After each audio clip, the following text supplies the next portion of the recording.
Nós fazemos parte de um grupo pequeno de servidores especializados em opinião pública.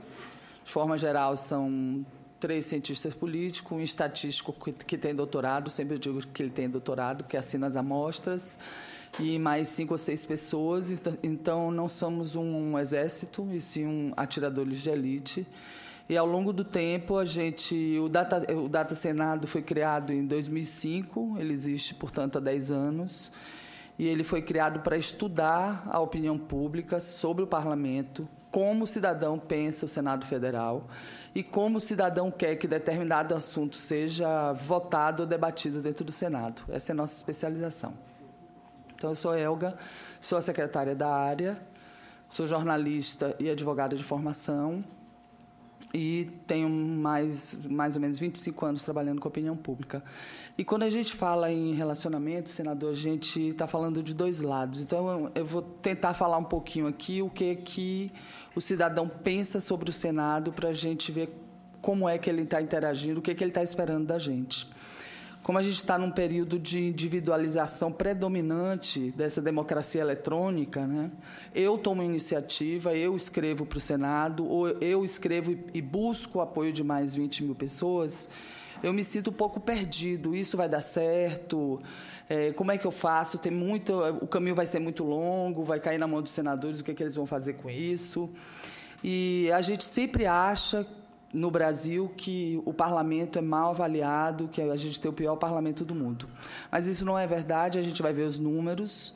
O parlamento é mal avaliado no mundo inteiro, é uma situação muito ingrata ao funcionamento do parlamento, porque a democracia representativa entrou em crise já há muito tempo, e muito antes até do aparecimento das redes sociais. Mas a verdade é que o Senado tem um esforço já de mais de uma década para abrir canais, fortalecê-los, para que a população possa participar. Só dando alguns exemplos, em 2003 foi aprovado aqui o Estatuto do Idoso. E durante o debate sobre o Estatuto do Idoso, coincidiu de haver 2 personagens idosos numa novela, e o senador do Estado do Rio fez contato com a Rede Globo, que nos procurou, na época no Alô Senado, dizendo que fizemos uma parceria com eles, colocamos dentro da própria novela a informação sobre o Alô Senado. Nós tivemos, num só dia, 1.200.000 ligações, e isso provocou uma grande atenção da população sobre o assunto e uma aprovação célere do Estatuto do Idoso. Então, isso é uma prova de que, quando o cidadão quer participar, ele participa e ele faz a diferença dentro da casa. Recentemente, também, houve uma audiência pública, que eu estava lembrando, viu, Disseu, que foram abertos canais do E-Cidadania, os veículos de comunicação da casa, o Alô Senado, todos estavam abertos, e era a Comissão de Ciência e Tecnologia sobre a utilização de celulares. E o consumidor estava muito irritado, era um momento que ele estava muito irritado com a prestação daquele serviço. Teve muita participação, e o que é que o Senado fez? Contato com a Anatel, contato com o Ministério, e exigiu que eles respondessem cidadão por cidadão. Então, também o Senado prestou aí cumpriu a função dele de fiscalizar o Executivo com relação à audiência específica, e assim como o Disseu deve ter inúmeros exemplos, né? Bom, nós, portanto, monitoramos no Data Senado todas as pesquisas de opinião. A gente faz pesquisa de opinião no Senado. Às vezes um senador pergunta assim, mas a gente pode fazer pesquisa de opinião? Podemos. A gente tem a base de dados de todos os telefones fixos do Brasil, cedido pela Anatel, em convênio institucional. Muitas vezes o Instituto ele compra uma base de dados que não é fiável como a nossa é absolutamente fiável. Nós temos estatísticos que assinam essa amostra, né? Ou seja, nós temos representatividade. Por que isso é importante? Porque um cidadão que responde, ele representa um segmento. E aí a gente soma com a participação individual dele, dá para a gente saber como as pessoas estão pensando com relação a determinado assunto. E aí a gente vai ver aqui como é que ele está pensando um pouquinho. As 2 formas principais de estudos da opinião pública, né, as 2 maneiras, é quantitativa, a gente faz questionários por telefone, presencial, por internet, ou qualitativa. Os estudos qualitativos que nós temos sobre a imagem do Senado, o cidadão ele vê o Senado de forma misturada com a Câmara. Para ele, Congresso Nacional é a mesma coisa. A princípio, o cidadão médio ele não vê diferença das duas casas, até porque existem funções que as duas casas cumprem de forma igual. Sob estímulo, nos grupos de qualitativa, ele vê diferença das duas casas, sim. A Câmara é o local de discussões acaloradas, de discussões voltadas para o regional. É lá que ele está olhando se a região dele está bem atendida pelo deputado A, B ou C. Com relação ao Senado, ele vê o Senado como uma casa de políticos mais experientes, com qualidades mais apuradas, tanto para o negativo quanto para o positivo, e vê o Senado como uma espécie de coluna vertebral do sistema político-institucional do Brasil. É como se ele dissesse, se tiver uma confusão muito grande, eles vão segurar no Senado. O Senado tem esse papel no imaginário do cidadão. E é a partir dessa forma que ele vê o Senado que ele interage com o Senado. Nossa avaliação, e isso é público, porque nós monitoramos e o Datafolha também monitora, ela não é uma avaliação extremamente positiva, mas é uma avaliação que, apesar da gente achar com fatos estanques que ela muda muito, ela não muda, ela tem uma normalidade. E existe muito questionamento sobre o cidadão quer o Senado, o cidadão quer o Congresso Nacional, o cidadão quer o Congresso Nacional. Por quê? Existe uma pesquisa que se chama, feita em toda a América Latina, que é o Latino Barômetro, uma das pesquisas mais sérias feitas no mundo, como existe o Eurobarômetro, que ela mostra que na América Latina as democracias são jovens, né, vêm de sistemas totalitários, e a população jogou uma expectativa muito grande para que a democracia melhorasse a vida dela, sobretudo o esgarçamento social, e a democracia não deu respostas efetivas para ela. Como não deu, a população tem um mau humor com relação a essa democracia, e esse mau humor ele é simbolizado pelo Congresso Nacional. Nós atraímos esse mau humor, recebemos essa carga, mas quando perguntados se são favoráveis a uma mudança de sistema, não, nem no Brasil, nem em nenhum país da América Latina. Então, é como se dissesse ruim com ele e pior sem ele, né? A população não quer um parlamento caro, a população quer um parlamento que trabalhe, e a população quer que o parlamento cumpra uma função que ela acha que ele não está cumprindo de forma satisfatória, que é de fiscalização do Poder Executivo. Não é a aprovação de leis, ele vê a profusão de debates e a aprovação de leis. É fiscalizar o Poder Executivo para que o serviço chegue até ela. É mais ou menos assim que o cidadão vê o Senado. Pode passar. Eu não sei se aí aponta nessa pesquisa, se poderia ser respondido também. Exatamente, nós temos um órgão acessório do Poder Legislativo, que é o Tribunal de Contas. E, claro, é um órgão técnico, com toda uma estrutura, mas, aparentemente, não só como parlamentar, mas como cidadão também, eu vejo que houve um distanciamento do Tribunal de Contas mais como um poder do que como um órgão acessório. Se ser órgão acessório era pejorativo ou diminui a força ou o comando do próprio Tribunal de Contas. E eu penso que, nesse aspecto, é que o Congresso Nacional, aí o Senado e a Câmara dos Deputados, permitiu esse distanciamento. E, com isso, então, o papel fiscalizatório do Congresso ficou à margem, porque parece que ninguém fiscaliza. Aliás, só o Tribunal de Contas é que fiscaliza, como se o Tribunal de Contas não tivesse nada a ver com o Poder Legislativo.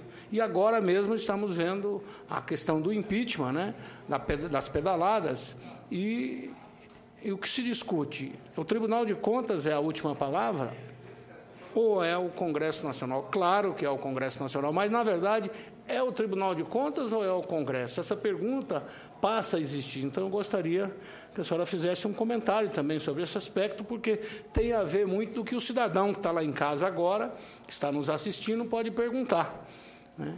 Porque a senhora apontou aí exatamente o que a pesquisa mostra em relação às angústias da população. mas é importante também que a gente passe a dar alguma resposta para os encaminhamentos e como funciona exatamente essa estrutura do Poder Legislativo a bem do cidadão que está nos assistindo agora. Perfeito, senador. Foi importante, muito importante o que o senhor disse. Além do Tribunal de Contas, os senadores, as comissões temáticas, elas tratam de educação, de saúde, de ciência e tecnologia. Os senadores trabalham muito no debate. Nós temos uma sociedade muito complexa. Os assuntos são muito complexos, né? De nanotecnologia, a terra indígena, a funcionamento das instituições.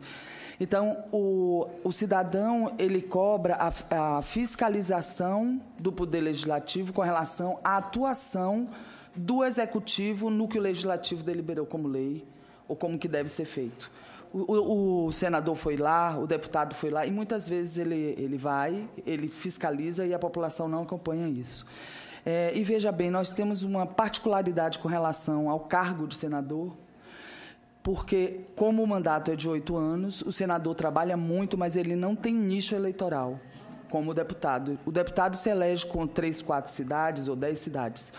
O senador, ele é um cargo majoritário, então ele se elege como se elegeu o governador, com voto de todos os lugares.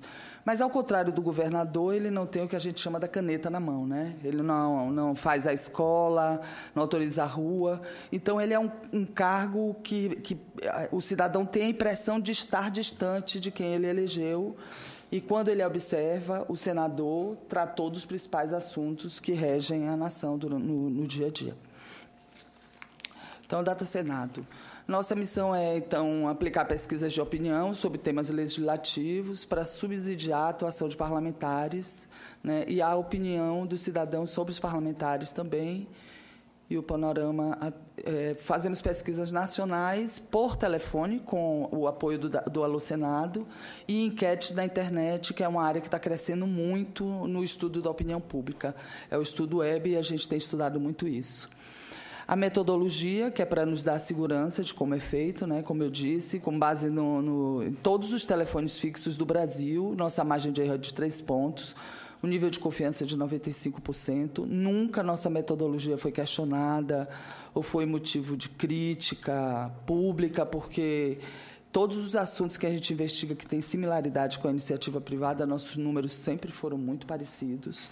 E nós investigamos assuntos que não interessam para a iniciativa privada, porque não são assuntos ligados diretamente à economia, são assuntos de fundo social, como violência doméstica contra a mulher, como o Estatuto da Criança e do Adolescente. Alguns exemplos aqui: reforma do Código Penal, transparência, mulheres na política, energia no Brasil. Para o senhor ter uma ideia, senador, nós, em 2006, nós tivemos uma pressão popular muito grande com relação a um projeto polêmico na Casa, que era a criminalização da homofobia. Ela mobilizou uma quantidade de telefonemas pelo Alô Senado e por internet, que os parlamentares ficavam angustiados com aquele volume. E nós sentíamos que aquilo não refletia a totalidade do pensamento do brasileiro. Então, o que a gente faz nesse caso? A gente aplica uma pesquisa e aí a gente viu que a gente podia dar para o senador exatamente o que o brasileiro pensava sobre aquele projeto de lei. Então, o Data Senado entra para dar essa compensação um pouco, né? Aqui são os números globais. Ao todo, já fizemos 69 pesquisas e ouvimos 95 mil pessoas. As enquetes foram respondidas por 3.300.000 pessoas. O impacto dela é que as pesquisas vão para dentro das comissões, né? Elas ajudam as comissões nos debates temáticos sobre assuntos importantes como violência contra a mulher e contra negros, e auxiliam na avaliação de políticas públicas por essas mesmas comissões. A gente pegou aqui o colega que acabou de fazer mestrado e disse: é angustiante mesmo, vou acelerar. Isso aqui, a World Value Survey, ela... Está vendo? Ela é um grupo de cientistas políticos, né, da Suécia, que mantém esse survey sobre a imagem dos parlamentos, só para a gente ver que a gente não está sozinho nisso. A média de avaliação dos parlamentos numa escala de 0 a 4. Vocês veem ali que o Catar, parlamento do Catar 13,3, mas a média, que está ali um pouco escondida, fizeram de propósito, é fogo amigo, senador, mas deve ser 2,17, mais ou menos. É a média, né, 2,17 de 4, ou seja, metade da população dos países aprova os parlamentos de 60 países. Tá certo? Nessa escala, particularmente, o Brasil não estava, nessa que eu peguei, mas o Brasil tem, na última deles, 1,6 ou ali, não, está ali, 1,6, eu botei Brasil. Tá bom? Então, é mais ou menos assim que os parlamentos são avaliados no mundo. Aqui é só uma amostra do que a gente monitora semestralmente, né? A aprovação ótima e boa do parlamento, vocês veem que ela fica sempre em torno de entre 12% e 20%. O regular está sempre em torno de 10% a 50%. E o ótimo e bom, 20% a 30%. Mais ou menos isso, sempre a nossa imagem. O que numa pesquisa ela teria uma aprovação relativamente, digamos, média. Não é isso? Média. É média. Média, porque nós temos porque o regular. Isso é importante para as pessoas que estão lá assistindo. O que representa esses números, né? Se ela pudesse colocar. Esses números representam que a metade da população acha que o parlamento funciona de forma regular. Né? Avalia mais ou menos. O parlamento é bom, mais ou menos bom.